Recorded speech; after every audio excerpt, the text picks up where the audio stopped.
Hello everyone, wish you a very good morning. I am Kanika Kumar, the founder of Minds That Matter and MTMHOUR. I have been working as an educational psychologist and special educator for almost 10 years.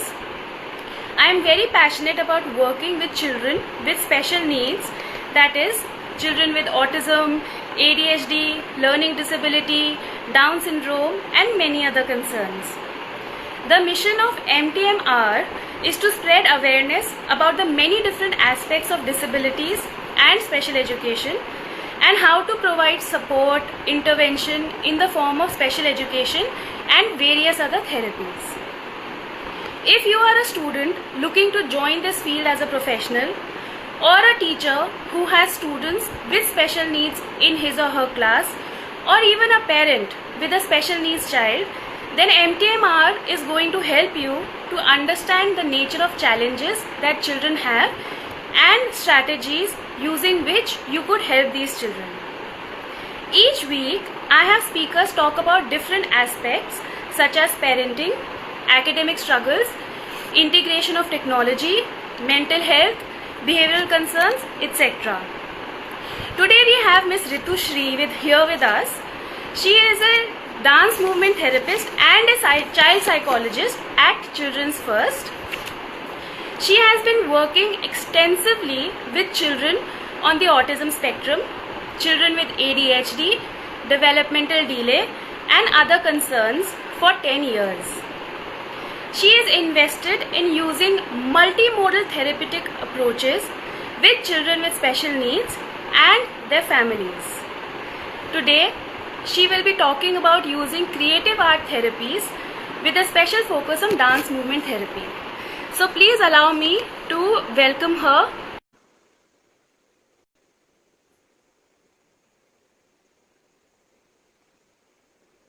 She's just joining.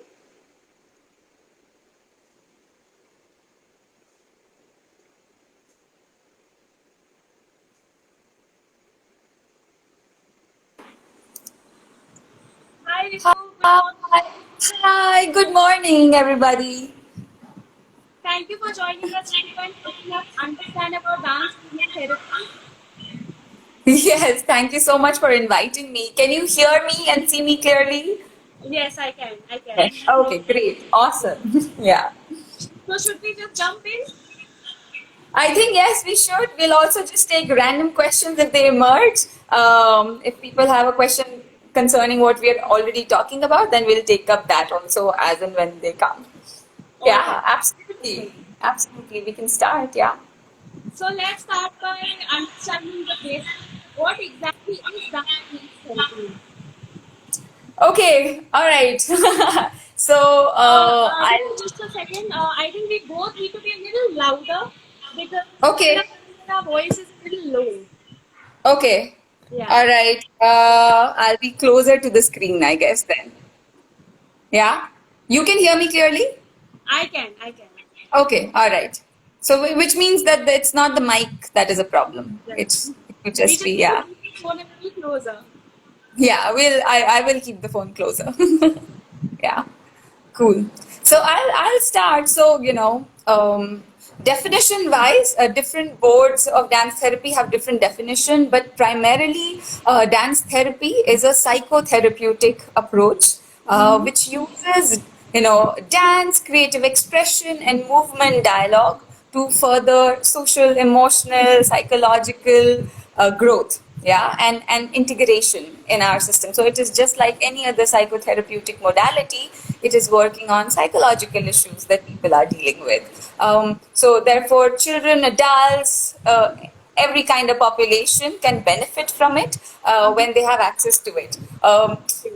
Knowing how new this field is, and in India particularly, this field is only beginning to advance, right? It's only in the last 7 years that organizations such as SIMTI and IIDMT have come up. Of course, Kolkata Samved was one of them, which started working 20 years ago, 25 years ago, but their work became more popular only in the last 5 to 10 years. So, it is still very, very new. Also, educationally, people don't have easy access to, just go and do a master's in dance therapy in India right now. Of course, we are working towards that, but we don't have a master's in dance therapy or creative arts therapy. There are diploma programs, there are certificate programs. So that's why the advocacy bit is happening right now. But the awareness about what this field is and what it can do and the scope of it is still, we're still discovering that in India, even though it's very well established outside. Yeah. So yeah. So it is psychotherapeutic. It is to do with the mind-body connection. It is that whatever our body is doing authentically is connected to what we are feeling and thinking. So when we are in a dance therapy session, we're not necessarily doing a choreography or learning a learning a particular dance, right? But it is more to do with what you're authentically feeling and how you can express that through body. So primarily, dance therapy is all about expression and communication through our body, yeah, through the movement that we have, yeah. So how is dance movement therapy different from dancing for pleasure? Like there are people who are trained dancers, and when you get Yes, trained, let's say in classical dance, then you yeah, do learn about the different expressions that are very important. So how is absolutely. that different from the therapeutic aspect? Yeah, so I can talk about all different kinds. So dancing Okay. for pleasure could be, say, like someone has a hobby of dancing, or someone could be a dancer, a classical dancer, or a professional dancer. Uh, when you're going to a dance class, you are primarily focusing on the skill of the dance. How do I hold my body? How do I train this muscle? And how do I learn this step, do it really well, and do it exactly to the beat of the music, right? It is very it could be a very challenging thing for a lot of people, right, to go to a dance class. Of course, people who love doing it, people who are natural at it, they really enjoy it, and that's the recreational part of it, right? But dance therapy, on the other hand, is not necessarily dealing with the recreation bit. Yeah, it's just like any other form of therapy. It is not linear. It is not dealing with steps. It is working with what you already have. So, as a dance therapist, I will not teach you steps. I will not teach you a routine or a choreography. We are working we'll be communicating with each other in a movement dialogue. So anything, even if you are doing this, that could be an authentic, as long as it's authentic. So a very popular question is, if your body could speak right now, what would it say? Yeah. So if you were a client, Kanika, and you are come for a first session, of course you're very nervous, maybe because you have never danced before and you have never gone to a dance class before. And so I want to tell you, and I want to tell you that all the people who have never danced before, that dance therapy is still for you, because you have a body, right? You have a body which can move, which can breathe. It can sense things, you can hear things, see it visually, you can feel the touch of your hands all over your body. So as long as you are a feeling being, you can participate in a dance therapy session, and it can be deeply therapeutic, rejuvenating. It can touch the parts of your body, like, in a healing manner, in the ways that you had not experienced before. Okay. Yeah. So when I usually use that question for a first timer, and they're like, okay, what do I do? So I said, okay, so are you feeling a little nervous? And they'll be like, yeah, like, okay, what does the nervousness feel like in your body? And I don't know this. And I said, okay, let's do that. So we do it together.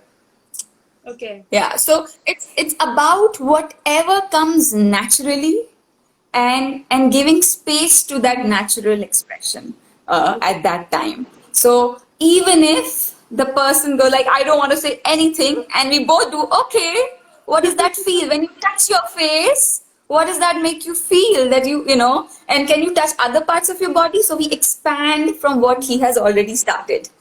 Okay. So that's precisely what, so the whole idea is to engage the body in therapeutic work, because if you see all other fields of psychotherapy, body and engaging the body is like the least what do you call it, preferred. The talk therapy is like the most popular mode, right? Yes. So how do you engage body when it is such a big part of your existence, right? It is you breathe, you walk. When you go to office and you go to for your work, you are carrying your body with you all the time. When you feel a feeling, it is not just your brain and a tiny part in your brain that is feeling the feeling. Your entire body feels it. Your body language changes, right? So of course we'll have to value the body and what all it is holding and feeling, and give value to it in the therapeutic process. Okay. So that's precisely what dance therapy do. But with different population, it can be different. Okay. Yeah, yeah, yeah, So talking about yeah. the different population, what kind of people do you use dance therapy for? So people, of course, dance therapists use a range of population. Like I know people who work with, young adolescent at risk. They work with adults. They work in inpatient units. They work in, just like a weekly individual session kind of setup. They work in the geriatric setup, geriatric facilities, working with Parkinson's, Alzheimer's, working in the psychiatric unit. But my particular specialty is children in early intervention and children Okay. with special needs. So that's where I have spent the last 10 years almost, working with children and the creative expression the children brings in, and not in a teachable form. Not that I'm teaching them creative expression, but almost like facilitating what they already have and expanding Uh-huh. that. Okay. Yeah, yeah, yeah. So, when you use it with special needs children, what kind of concerns does it help you address? Okay, so for that, I do think we'll have to almost understand what do we mean by special needs firstly, because people, they put special needs into one category, Right. and so I will say that starting from the lens of neurodiversity, which means that each one of us, each individual, each child, each person, you and I, sense and learn things differently. So Right. you could be a visual learner, an auditory learner, and I could be a kinesthetic learner, but both of us could together be really good in sports also. But I have more inclination towards music, but you don't like music. So how our brains, even within twins, we have seen, like, even though the genetics are the same and the rearing is the same, but they are so neurally diverse.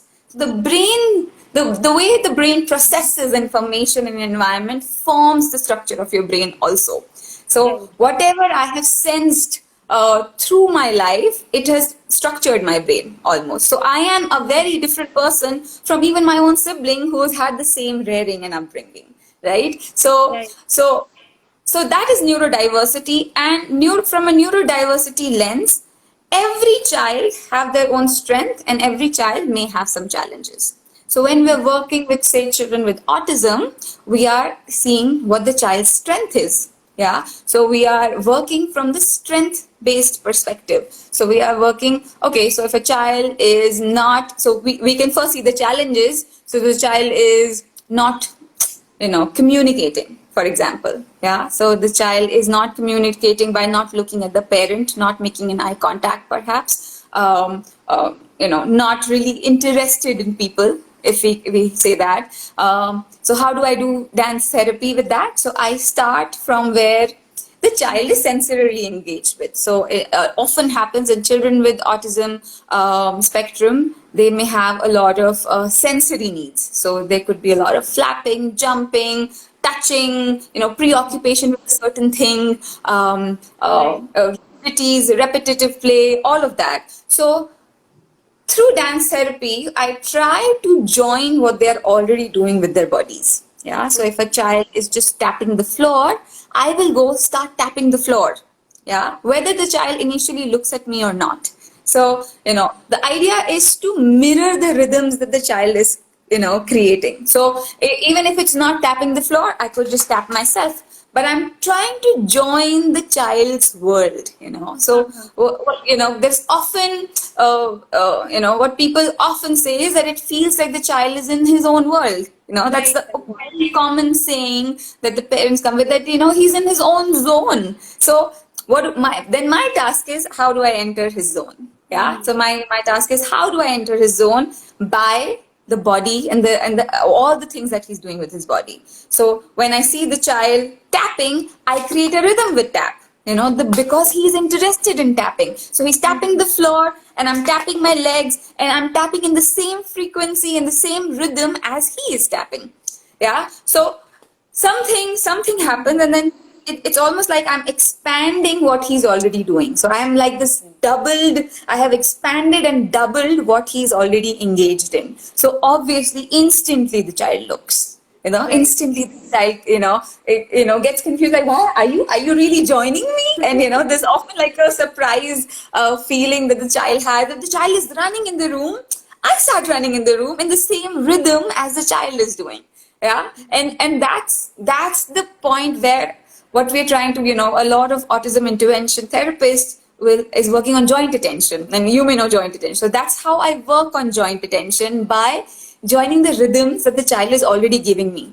And then when I am able to get that joint attention, that's it. I have almost like entered the bubble, and that's when I begin my real work of sustaining the joint attention. How do I create a movement dialogue? Now the child may change the rhythm a little bit, they start swaying, maybe go back and forth, and can I join that? I also go back and forth, and then when I have enough interest of the child really begins to communicate. It could be non-verbal in the beginning, and that's exactly what we're looking for. Because communication does not always mean, oh, the child is talking. Yeah, it does not mean that. Communication is intention to relate to the other person in front of me. Yeah.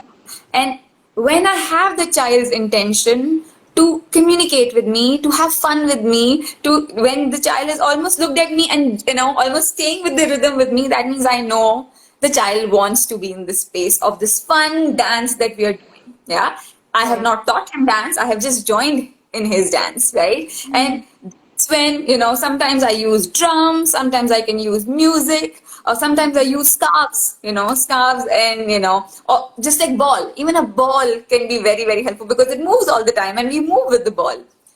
Sometimes I use bubbles, for example, and those could be really, really helpful, because once I have the joint attention of the child, that's when the real dialogue starts. And when the dialogue starts, the child exactly is able to communicate what is he looking for. And then I can set boundaries. Then I can, try to mold and change behavior. I can expand certain really good strengths. We can work on things which are completely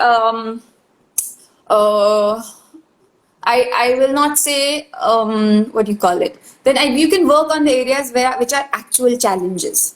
Yeah. So, for example, arousal regulation can be a challenge with the child, and arousal regulation could be like he's very, very high energy at one point, Yeah. and a complete drop. A lot of teachers also face that, and so I can work on those with dance therapy then. So because I have the child's joint attention, child knows my intention is to just join and play. And so the child does not sense challenge from me. He is not sensing demand from me. Okay. If I'm too demanding, like, in most situations, sometimes school can be very demanding, and a home situation can be very demanding. Even it could be demanding when you tell a child, namaste bolo. Yeah. And the child just doesn't want to. So all situations can be demanding, but through dance therapy, we completely lower the demand from the child, enter the child's world, and we begin the non-verbal communicative dialogue.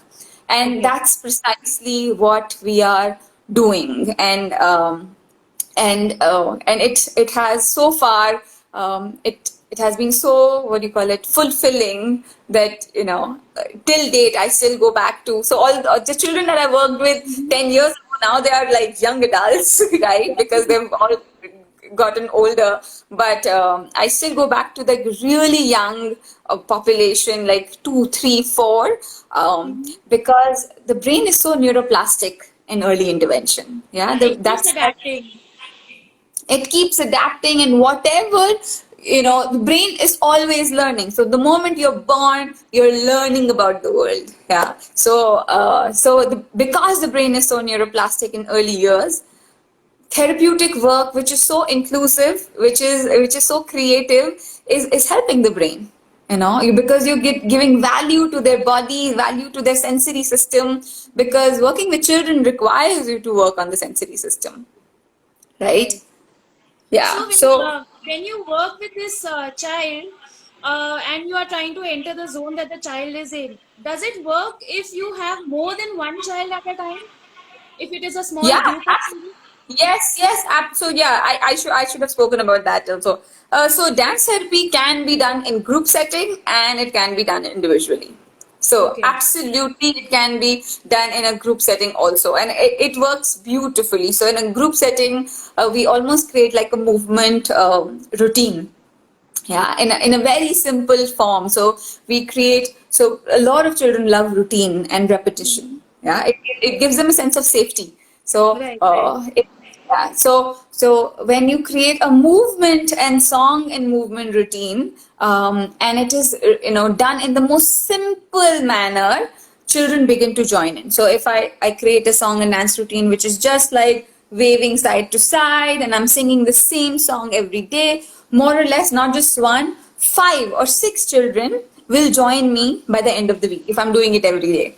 Yeah, so they begin to they begin to understand that this is something that is happening every day, and they join because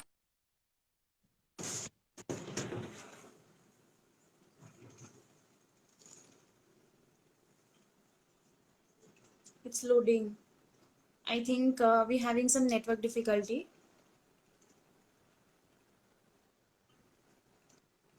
Ritu, wait, the video is still loading. I can't hear you. Ritu, I lost you for a rhythm. few seconds. Could you repeat your last point? Yeah, sorry. So I was just saying that I have to start with the energy of the room then. I don't start with the energy of a single child. I just see the group rhythm, yeah, the group energy, and I start with that. So when I enter a group session of children, 3, 4, 5, I will sense, or I will check where is their excitement levels. Yeah, where, are they, already running, jumping, tickling each other, or are they, are they more settled and relaxed. So wherever they are at, I will start with that rhythm first, and then slowly come to a more a gentler arousal where I would want them to be. I don't want to send them home when they're like super excited, screaming, shouting. No parent want that, right? So You want them to we burn their energy. yes, I want them to burn their energy, but also come to a very settled state, where they know what is happening around them. They are able to, regulate themselves, and then they are transitioning. Okay. Yeah. I think, Kanika, your So what internet is going on and off, right? is it? Am I not Yeah, clear? because it shows like a I see. circle. Okay. Okay, No, but I'll now just it's wait for fine. 5 seconds and then speak. Yeah. Okay. So, So, head. what is the role of the body in a child's learning? So they learn a lot Huh. of things. It could be academic, it could be behavioral, it could be in the Yeah. home environment. So what kind of Yeah, role and does the that's. body play in that? I think a little bit you answered yourself, because you do kind of assume that there is a role of body in our learning, and not only for a child, but Uh-huh. for all of us. We have all learned through our bodies. So when you were very, very little, when you were 6 months old, and the first time you turned over and you went on your tummy on your own and you began to crawl, that is learning through body, right? Because everything that you have explored about the world is through your body, through your senses, through your sensory system, right? So I work very closely with occupational therapists. So occupational therapists work with the sensory motor domains, right? And how beautifully occupational therapy and dance therapy can be collaborated.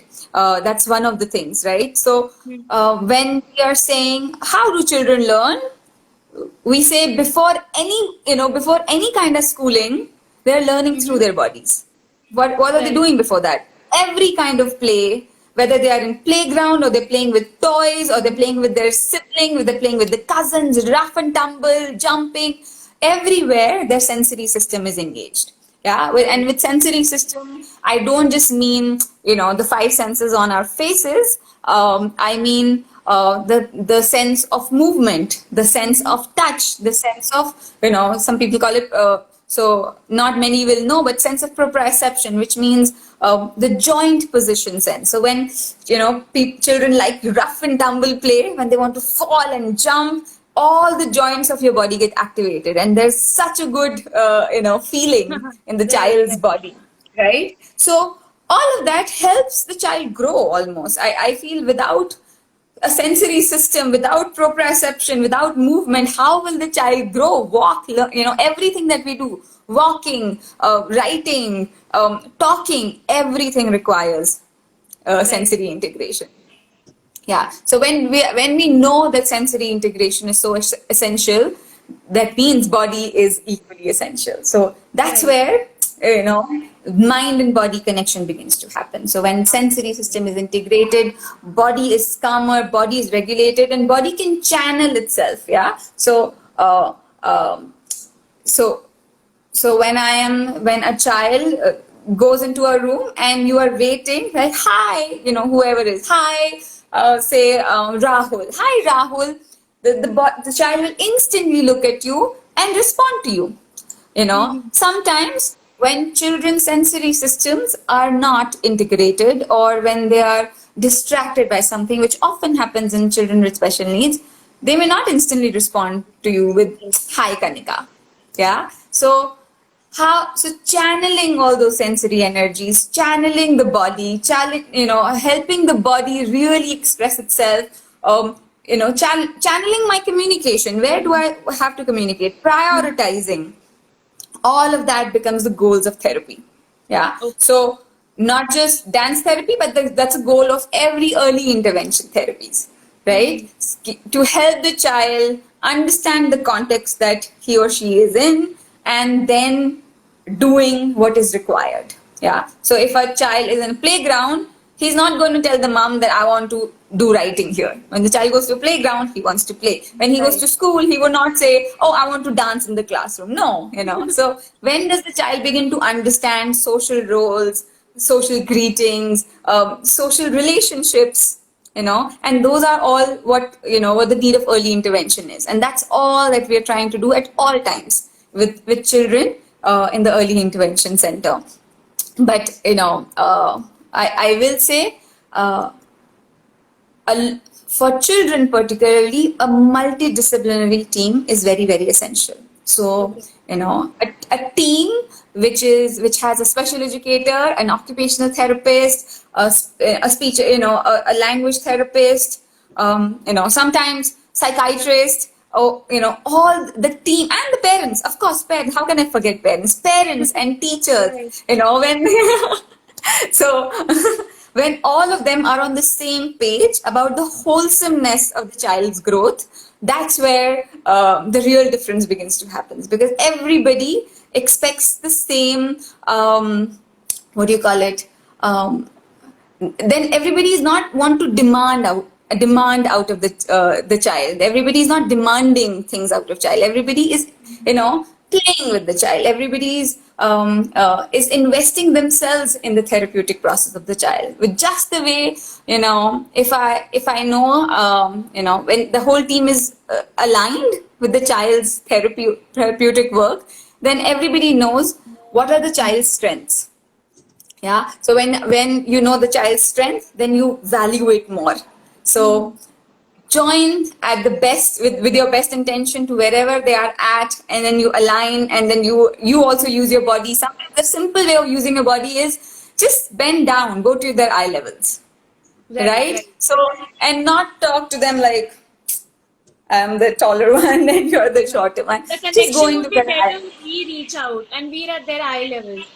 Yes, exactly. And that is not something only a dance therapist. That's all the people who are working with children do, just joining their play. Whatever they're doing, joining their play, go to their eye level, be more approachable because when you're at their eye level, they reach you more easily, and they're also sensing that the equality in the relationship then.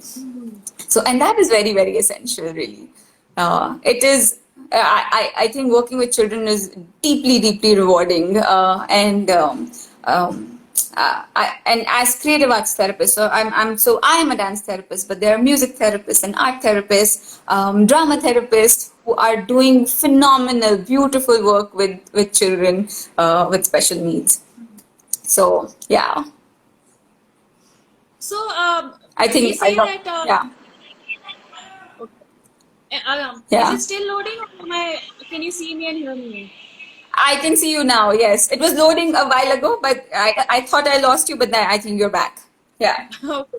Okay. So, yeah. we always say that, all the professionals should work holistically together towards the progress of a child. So, would you say that all of these different therapies, all of them address something or the other, one issue or the other? Is there any concern that I think there's a lot of background noise?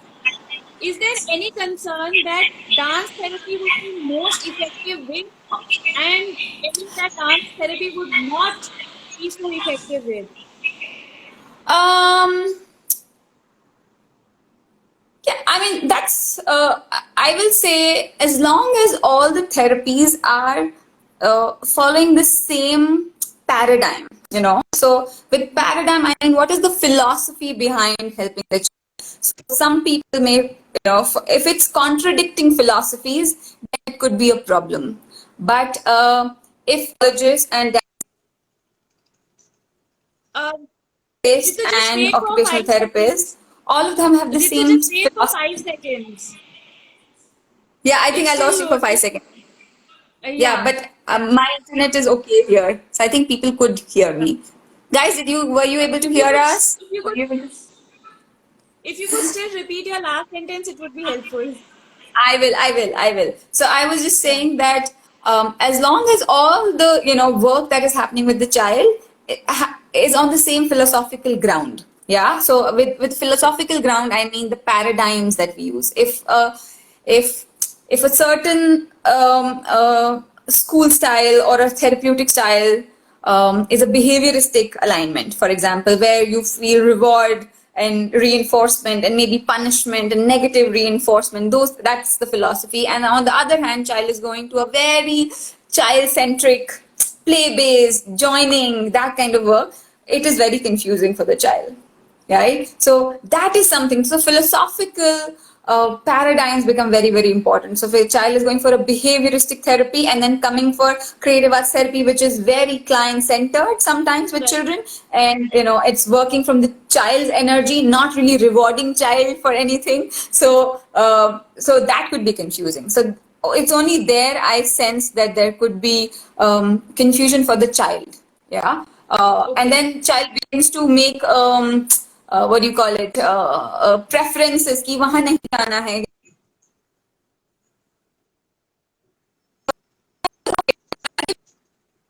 So a child was enrolled into a swim class, and also coming for therapy with us, and everybody thinks that swimming is a great Ritu, thing, just but in hold the on for 5 seconds.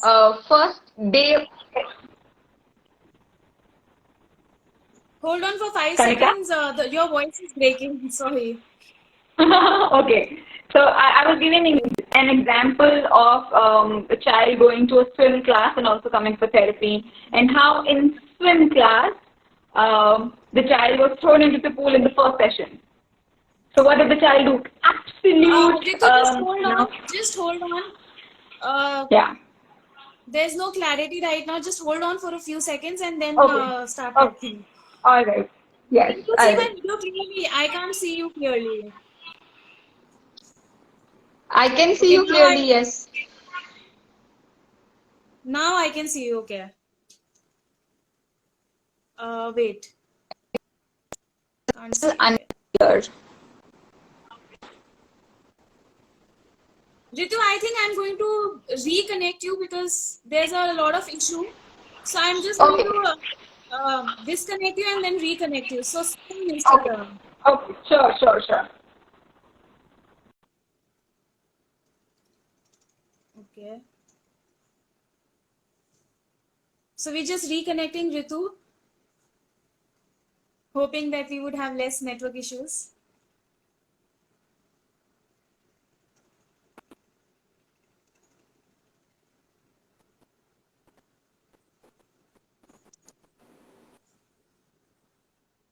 Yeah, now I can see you properly. Is it much better? There is a little bit of echo. No. Right? Seems to No, be there's echo. I can't hear you. fine. Now I now I can. You can't hear me. All right. All right. Okay. So I didn't really do anything. I just picked up my phone. Let Hopefully. Hopefully this will help. Yeah. Yeah. So, anyways, yeah. So I was. If I am clear now, am I clear? No, not completely. Not completely. Your voice broke and then it was still loading. So I can't hear you.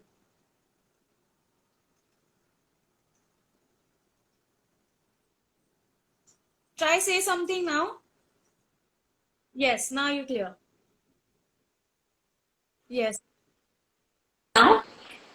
Okay. All right. All right. Okay, much better. So, long story short, I was just saying that uh, all therapies for in little intervention may work beautifully together, as long as they are following the same philosophical principles. And if they're drastically different from one another, that could be very confusing for the child. And that's what precisely what I was meaning. And that's where the refusal thing comes in. So child will refuse to go to a sports class because it's very demanding. Because what sports class are like, karo, 1, 2, 3, go, and the child is not there yet. So, and on the other hand, therapeutic work is joining the child, right? So we are not creating an instant challenge. We will do some challenge, like occupational therapists will create some challenge, but it will be the just right amount of challenge, which will not lower the motivation of the child. So how do we create a challenge where the child is still motivated to We are going do to the task or gradually do the increase the activity challenge. of some sorts? So yeah, so I mean,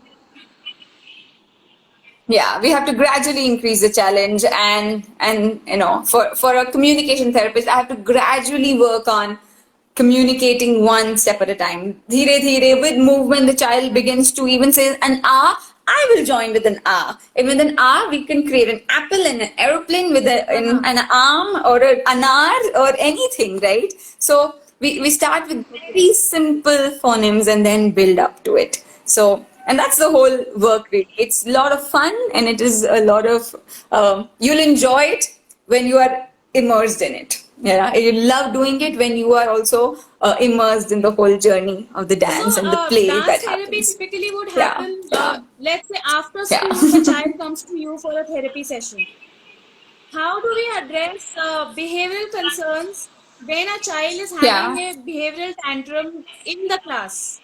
So, is there something that an adult could do? Or is there something that the child learns from the Uh, therapy session that the child can do at that particular time to calm himself?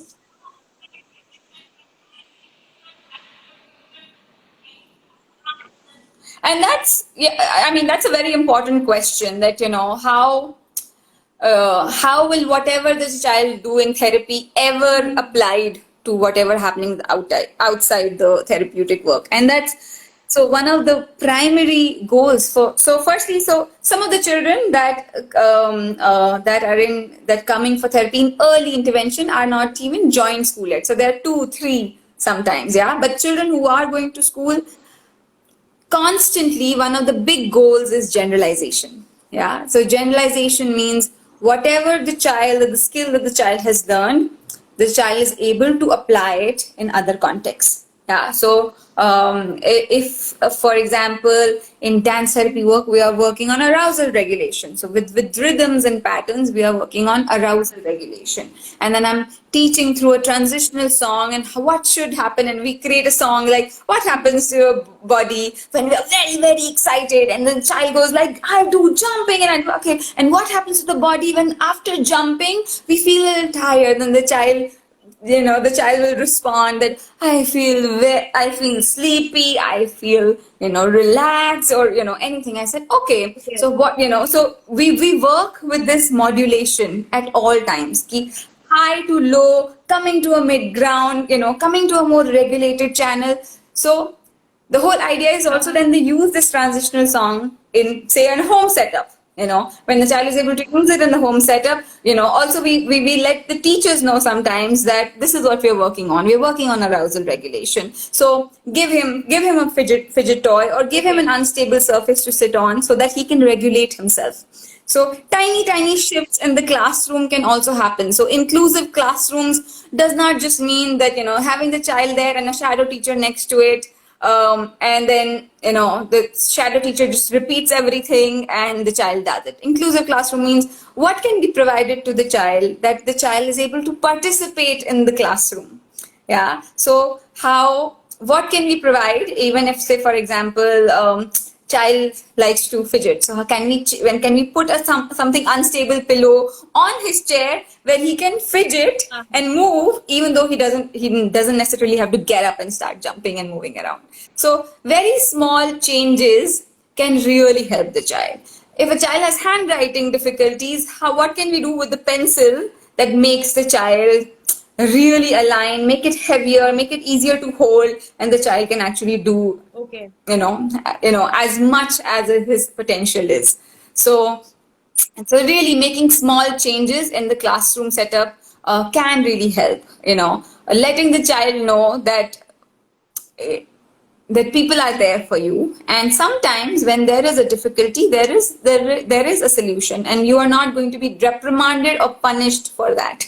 Yeah, because everything, even an arousal or even like an anger outburst, is still an expression of something, that I am frustrated. Yeah, I am frustrated with this. So can the child express frustration?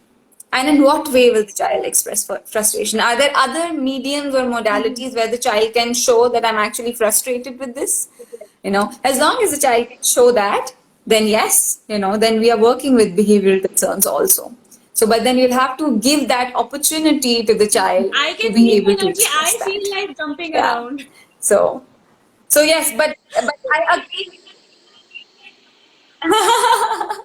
But you asked a very good question, Kanika, because generalization should be and is the most important goal. The child doesn't need to be in therapy all the time. The child goes out into the real world all the time. So one of the foremost goal is the child will wean out of therapy. Child will not always stay in therapy, which may require a lot of advocacy for neurodiversity. It may require advocacy for inclusive spaces, inclusive play areas, inclusive schools. A lot of special educators in school setups where providing provisions for better learning for certain children. All of these things are required from the environment also, and not just from the child. There's too much demand on the child to adhere to the normal, and that is the sad reality. And if we as a community begin to change that a little bit, one step at a time, and we understand where the child is coming from, we understand what the early needs are, what the bodily needs are, what the play needs are, then I think it's not just good for the child, it's good for the community, because as a community, we become as more inclusive, we become more playful, we become more acceptable to every sort of difference. And that's really, so when we think special needs, we only think disability, and there is a whole difference part of it also. So there is a disability thing that, that we work through intervention, but there is a difference part that does not necessarily Right. need intervention, that just needs acceptance. Then can we accept a different child, Uh-huh. a different way of communication, a different way of talking? And that work needs to We be need to become happen from the sensitive and more community and not from accepting the in our child. attitude.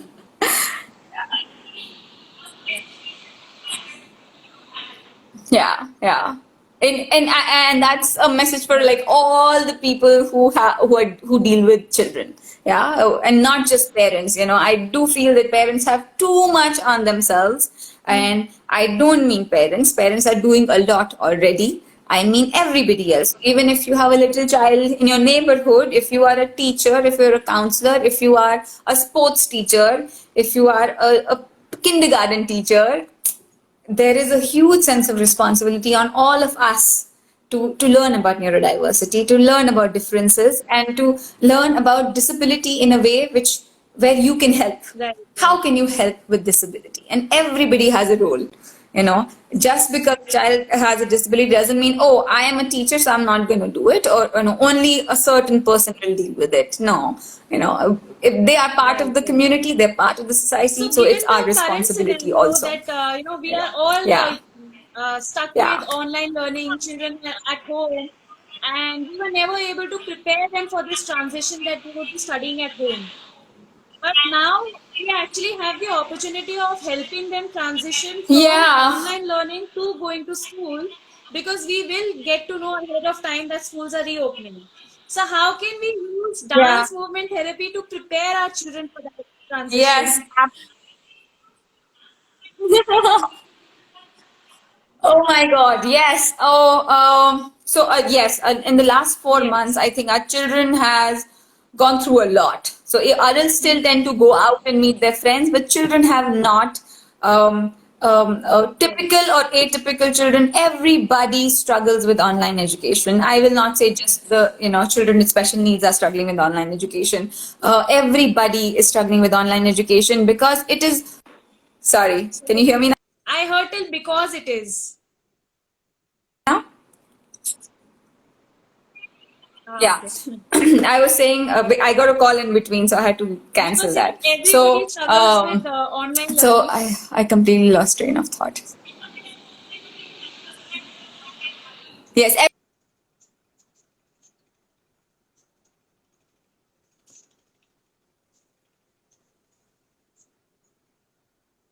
It's still loading. I think we're having some network difficulty.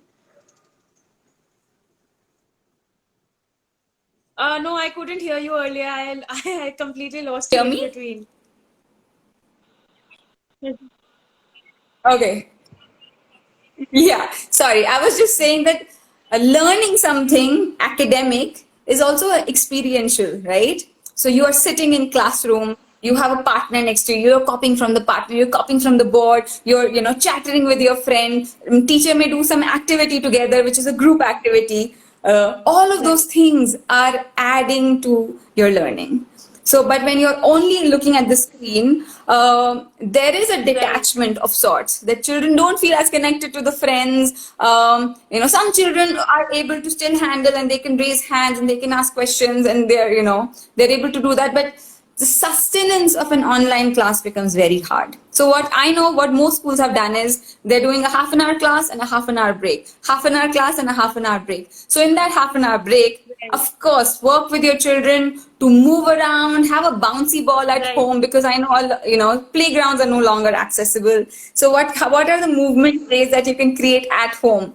Um, Play music, dance, dance with your child and dance not with steps, Right. but do Right. whatever, even if it's jumping, so let that energy out because, a lot of children The are getting screens. more and more hooked to television and video games and phones. So,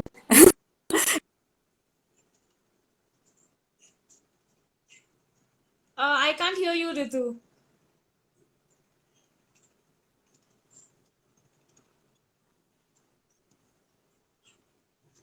No, I can't hear you. Just wait for a few seconds.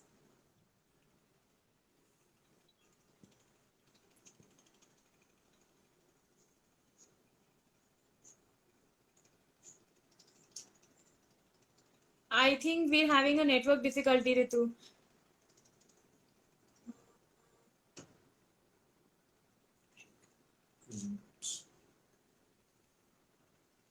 Okay, I'm just going to wait for a few more seconds. Ritu, can you say something so I know if I can hear you or not? Yes, now I can hear you Yes, finally. yes. Can you guys hear me? Yeah, I this don't know what happens during the happened. actual Yesterday when we session. did the demo, everything was fine. Yeah. So I've been receiving a lot of compliments Oh for God. you. People are really loving Huh. the I energy and how passion that you are talking with. Even I feel like moving a lot, and I'm having to control myself. So I'm just fidgeting, hiding my hands from the screen. Yeah. Yeah, let's do that, like, okay, let's everybody just stretch a little Yeah. bit. Let's, because when your body feels that, do it, because when your body is telling you to move it. Don't, because it's almost like saying, I Right, want to say right. something, but somebody puts a tape on it. You don't want that, right? So your body is communicating. If your body is excited, Right, move. right. If your body is feeling a little bit of like stuck, stretch.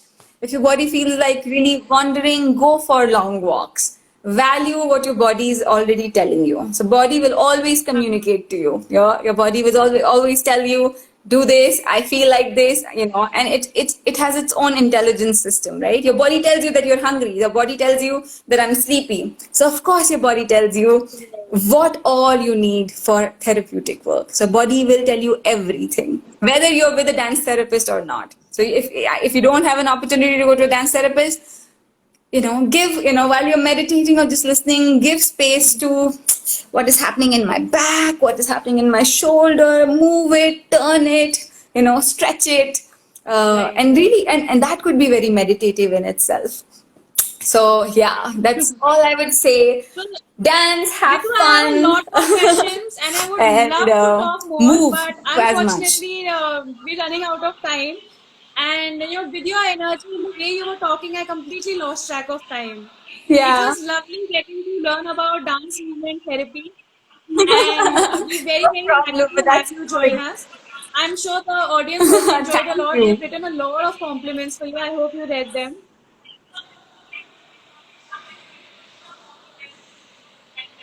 Yes, I No, will. you won't Is be there a able to way that see I them can later see them on. later on as well? Sorry. Are you going to save this? Okay, so Okay, then let me see them. yeah, All thank you right. so much. Thank you for being over here and Thank you, helping us everybody. understand more about dance Yeah. movement therapy. Thank you so much. Bye bye. Thank you so much, Kanika.